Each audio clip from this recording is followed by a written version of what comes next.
Olá meus amigos, vim agradecer todos que inscreveu no meu canal no YouTube. E seja bem-vindos novos inscritos.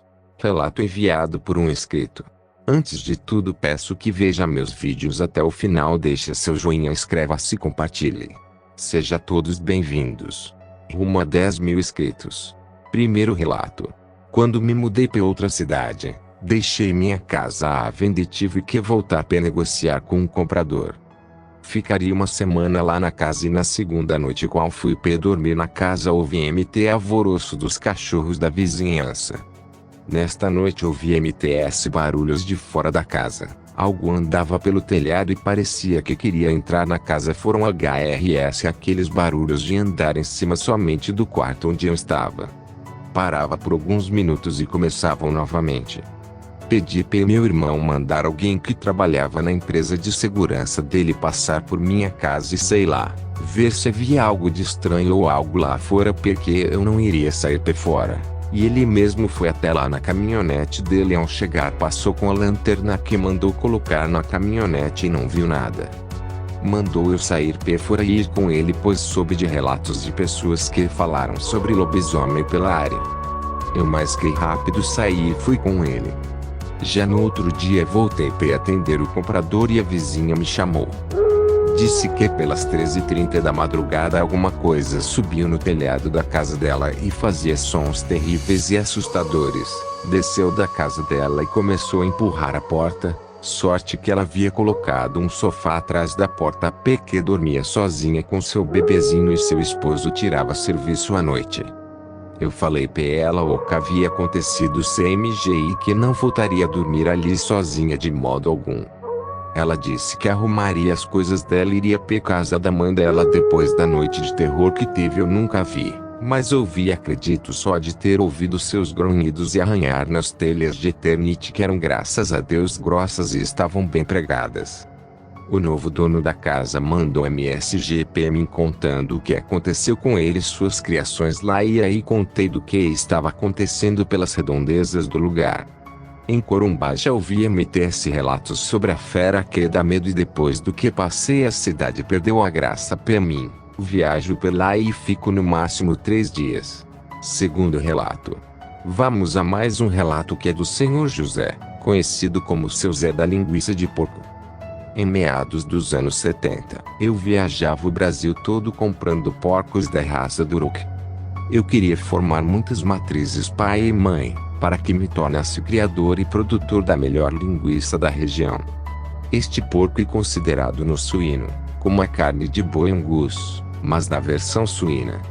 Eu morava em Frutal, Minas Gerais. Na verdade minha família morada era lá RS. Eu mesmo vivia na estrada. Quando eu cruzei com um amigo, que disse que havia um homem se desfazendo de todos os porcos dele, da raça Duroc. Perguntei aonde isso. Ele me disse lá em Lábrea. Pensei, aonde é isso? Ele me disse lá no Amazonas, quase dentro do Parque Nacional Mapinguari. Falei, moço, isso é muito longe. Mas ele disse são 3.000 porcos, e ele está vendendo por menos da metade do preço. Pensei na hora nos cálculos, e fiquei muito contente com o lucro. Depois de uns 10 dias, arrumei o telefone do dono dos porcos. Ele me disse que ninguém havia feito oferta. Aí eu fiz uma oferta digna, e ele ficou de me ligar. Aí depois de uns 4 dias ele aceitou. Aí arrumei os transportes por lá, para trazer todos os porcos. Dirigi até este fim do mundo. Chegando lá achei o povo muito estranho. Tudo calado, todas as portas existiam um desenho de uma estrela de 5 pontas. Eu achei que era coisa de religião, mas descobriria que não era, e da pior forma. Quando cheguei no último piquete faltava 10 leitões. Ele gritou com seu empregado, que disse quem estava cuidando era seu filho, que também não estava ali. Quando ouvimos uns gemidos, o velho homem foi correndo até o local. Era seu filho todo machucado com um enorme arranhão em sua barriga, quase com as tripas para fora.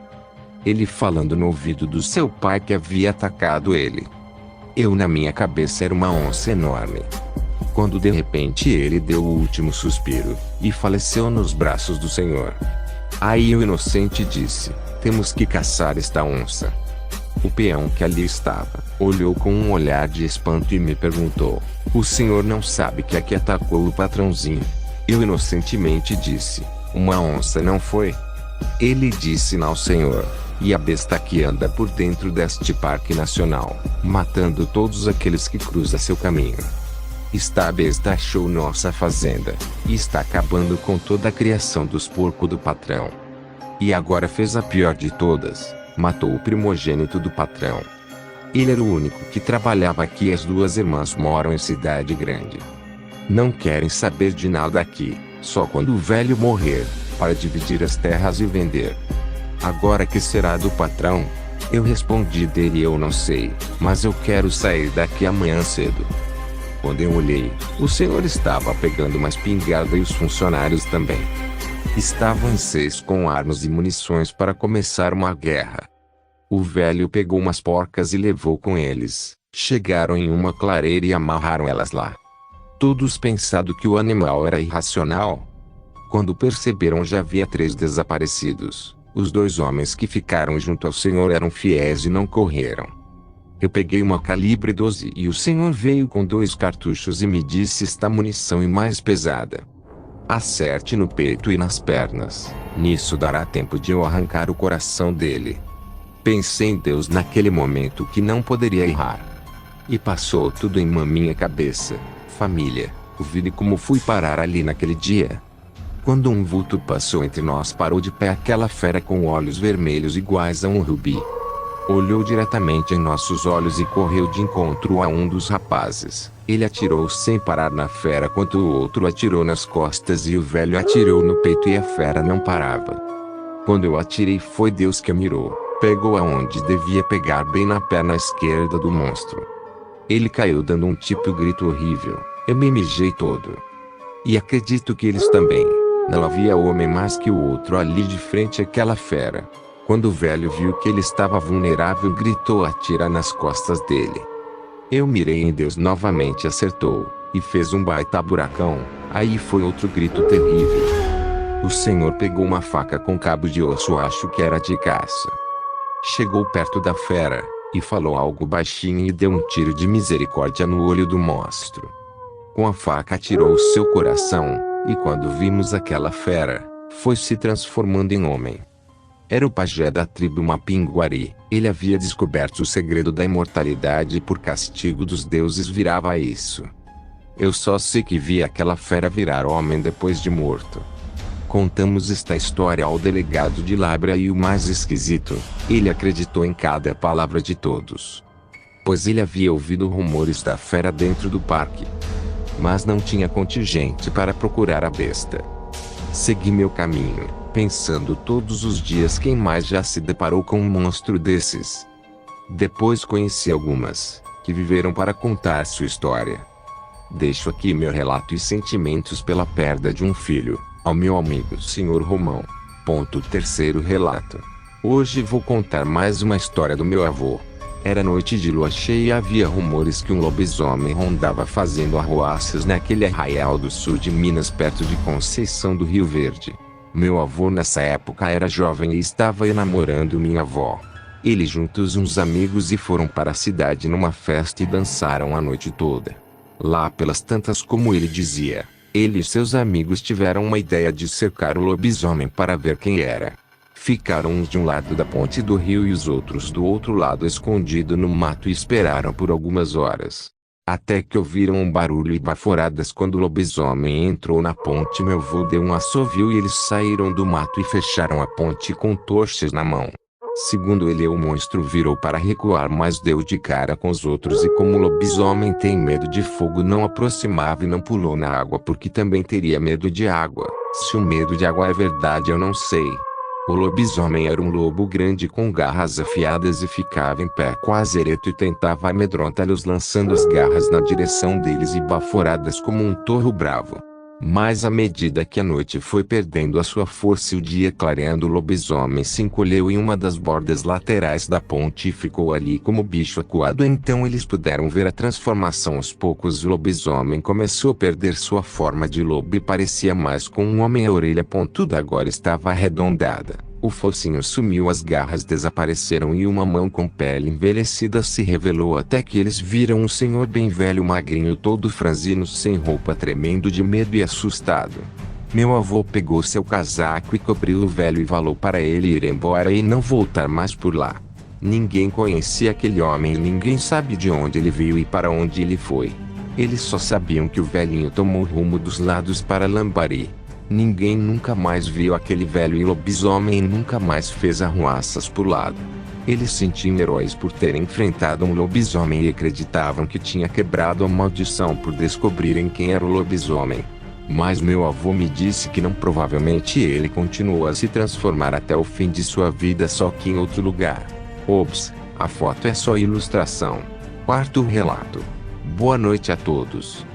Quando era solteiro, eu e meus amigos ficávamos na esquina de casa até altas horas conversando, e foi em uma dessas conversas que um cidadão, para não implicar ninguém, disse que onde ele morava, ao retornar da casa de sua namorada e passar por uma praça, viu um lobisomem que avançou, arranhou e mordeu acima do ombro, mas disse que matou o bicho, que se desvirou em uma mulher.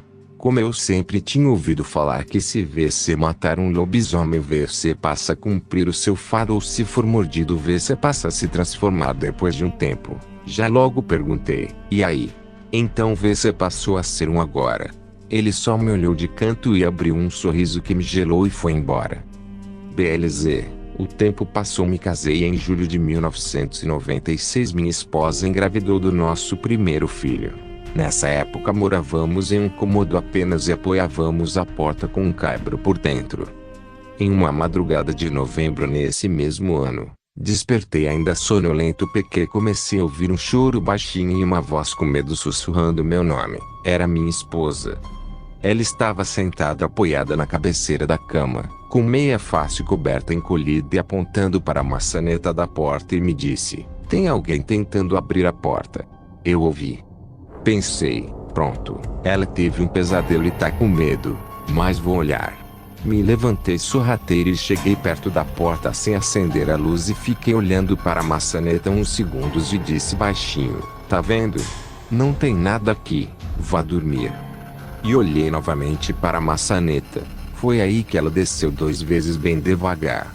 O meu susto foi tão grande que eu falei em voz alta: "Eu vou meter bala de dentro pra fora. Se pegar, pegou. Quem tá aí?" Nisso começou a mexer na janela e novamente falei que iria atirar e em seguida parou. Passamos o resto da noite acordados e com muito medo. Muito medo mesmo, porque eu não tinha arma nenhuma. Nessa mesma semana um vizinho pediu para a diretora da escola local para dar um recado em todas as salas e pediu para todos os alunos não ficarem de bobeira em vielas escuras com suas namoradinhas e irem direto para suas casas, pois ele tinha acabado de ver em seu portão batendo as orelhas para os seus cachorros, um lobisomem albino. Eu fiquei em choque. Lobisomem albino na rua de casa. Ele relata que foi às 20h. Disse que era de pelagem branca, olhos azul cintilante. Na época me borrei de medo porque para mim eram todos iguais. HJ mais informado, penso que algo mal espreitava e ele estava ali para combater. Ouço muito dizer que onde tem um ou mais de pelagem negra, tem um albino nas proximidades. Não sei se é verdade, mas acredito, vírgula. Fiquem todos com Deus. Rumo a 10.000 inscritos. Créditos a canal Histórias de Terror e Lendas Urbanas do canal do Culebeiro Shows. Sabemos que vocês adoram assistir nossos contos, e nós amamos compartilhar essas histórias com vocês. Mas agora, precisamos de um favor especial de quem realmente curte nosso canal no YouTube. Para que possamos continuar trazendo mais conteúdo incrível, precisamos que assistam aos nossos vídeos. Isso nos ajudará a monetizar nosso canal no YouTube e manter tudo funcionando. Então, se puderem tirar um tempinho para assistir, ficaremos imensamente gratos. Segue os links para vocês assistirem nossos vídeos. Assistam nossos vídeo-relatos, contos e histórias no canal no YouTube do Culebeiro Shows. Fonte: um inscrito do canal. Bem-vindos novos inscritos. Para quem não é inscrito, inscreva-se, compartilhe e volte sempre. Canal do Culebeiro Shows agradece pela sua visita. Volte sempre.